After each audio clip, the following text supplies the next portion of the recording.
It's been a while since I looked at this section of the story, so I can't recall with complete certainty whether I ever saw the complete dialogue between Gabi and Falco when Falco was trying to convince her to stand down. But what I do remember was that what I saw from Gabi in this section of the story didn't affect me. Even if her reasons and explanations made some sense intellectually, they didn't really reach me. But watching this scene play out in the anime, that was incredible. Hello, and welcome to A Dash of Salt with AJ. I'm your host, Ahsoka Jackson, author, podcaster, poet, and freelance proofreader. I expected it to probably be emotional when it came to seeing the stuff with Sasha. That's what I was waiting for.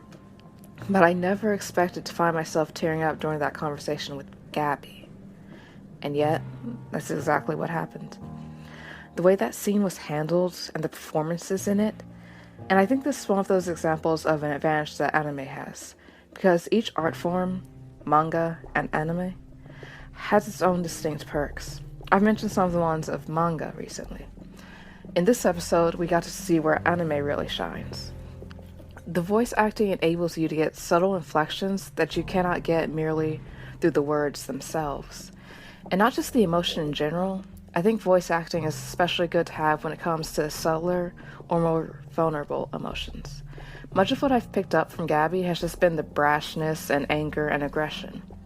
But here, in this scene, I really heard the grief and pain and sadness and desperation underneath the anger. And I more than heard them. I felt them. In a way, it reminded me of the nuance we heard in Aaron's voice as he spoke to Reiner a few episodes back. And actually here as well, which I'll get to later.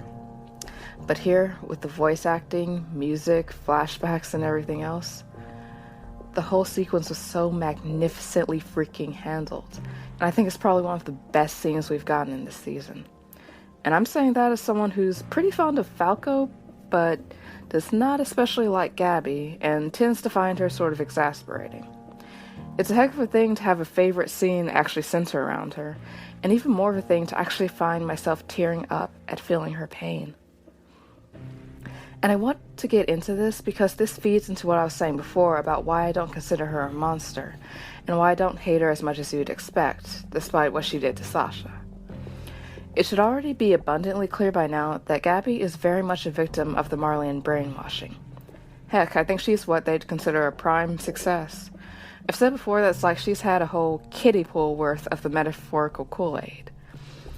And the show even reminded the audience of this point by having her bring it up to Falco, both in how she referred to the Eldings of Paradise, and also how she specifically talked about their studies and was sort of chiding Falco like, didn't you pay attention in class? I already know what these people are like, and how it's their fault that we've been suffering. Gabi, unfortunately, is a true believer in all of this, and what this at least means is that her actions and motives here are sincere, despite also being horrendously misguided in reality. I'm brought back again to that raw pain and compassion I heard in Aaron's voice as he was talking to Reiner about that whole tragic and horrible dynamic, about how the folks here are being manipulated and deceived from childhood into believing all these lies. And this leads to Gabi's bigger motive in pursuing the airship. But before I get to that, she also has the more personal motives of just getting revenge. Let's think about this fairly now. This is a kid, I think she's about 12 at this point, but this is a girl who's just watched people she knows and cares about killed. Literally right in front of her. Zofia, then Udo. Udo's death was absolutely brutal to witness, and that says someone who liked the character, but hadn't developed a huge attachment to him yet. Plus I know he's a fictional character. But watching him get trampled to death by the crowd was still highly, highly disturbing. But for Gabi as a character, everything she sees taking place is real, and she had to watch as her friend died in such a brutal manner, right before her eyes. Same with Zofia, though that was less difficult to stomach as we didn't see her actual moment of death, and I don't think Gabi did either. And then after that, there were the two guards at the gate, and Gabi once again had a front row seat to the graphic violence. And even though she's already been in the midst of warfare before as a soldier herself, there's still something to be said about watching someone you know being killed, mere feet away from you, and witnessing that moment in such graphic detail. And this time, Gabi has a specific person to focus on and blame for those 2 deaths: Sasha. This also brings me back to that theme this season of seeing the opposing side and realizing that they could have been our side from an audience perspective. I must first preface this by saying once again that I disagree with the idea that war is simply war, or that it's equally bad regardless of side. The question of what side you're on very much matters, though I do agree that war is inherently a costly, tragic, and terrible thing to have take place. So understand that I do not see Paradis and Marley's respective situations as being the same. That said, imagine if we as the audience were in the same position as Gabi, with the same amount of info she had, and Marley's side had been the one we were following from the beginning of the series. The perception Gabi has of the audience of Paradis is pretty much like the perception the folks on Paradis had of the mindless Titans, and that the audience also had by extension. We saw them as horrid, malicious, and possibly outright evil. They were monsters who constituted an unquestionably lethal threat and put our very survival at risk. Not only individual survival, but also collective survival. We grieved over the losses and casualties that came at their hands, and we rejoiced over our few moments of victory. I'm sure we all remember that iconic moment where the Titan was about to reach Mikasa, and then Aaron's Titan struck it. Even not knowing yet that it was Aaron, I'm sure most of us were immensely thrilled and satisfied at seeing the other Titans finally being taken down.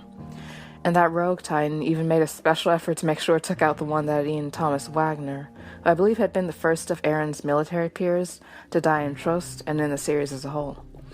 The way we viewed and felt about the mindless Titans or pure Titans, and then later on about Reiner, Annie, and Bertolt, that's how Gabi perceives our team from Paradis.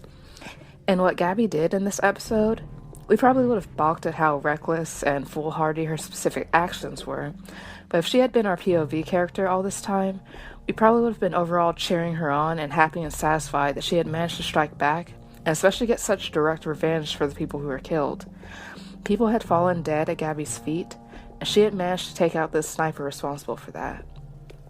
That's both a short-term win and a longer-term hit to the enemy's fighting forces. In another story, what Gabi did here would pretty much be what plenty of folks would have wanted her to do. It would have been equivalent to Aaron's being able to take out a mindless Titan early on in the story, or a Marleyan soldier later on in the story, after we found out the truth about the mindless Titans and our anger shifted from them to the Marleyans.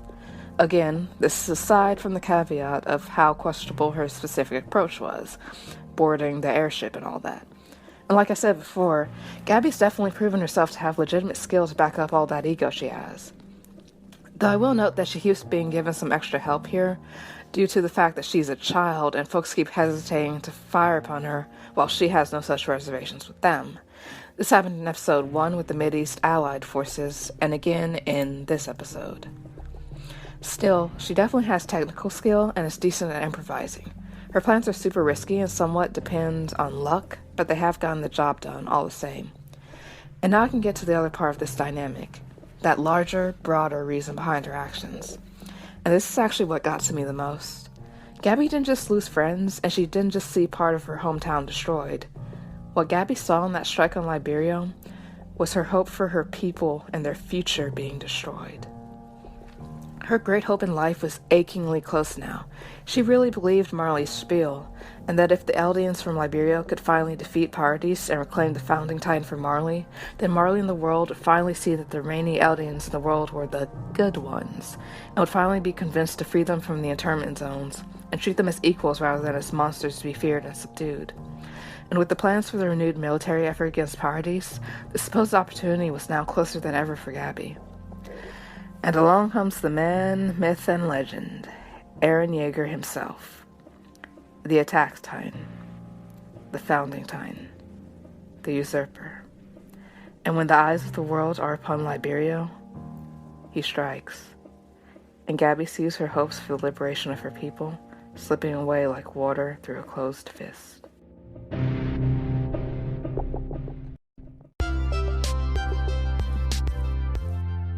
Alright guys, thanks for listening to today, and I hope you've had a great time. If you're enjoying the podcast, please don't forget to subscribe and turn notifications on so you get updates. You can help make the podcast more visible for new viewers and listeners by leaving a like, share, comment, or review on whichever platform you use to listen. Apple Podcasts, Google Podcasts, Spotify, YouTube, social media, etc. Be blessed and stay salty.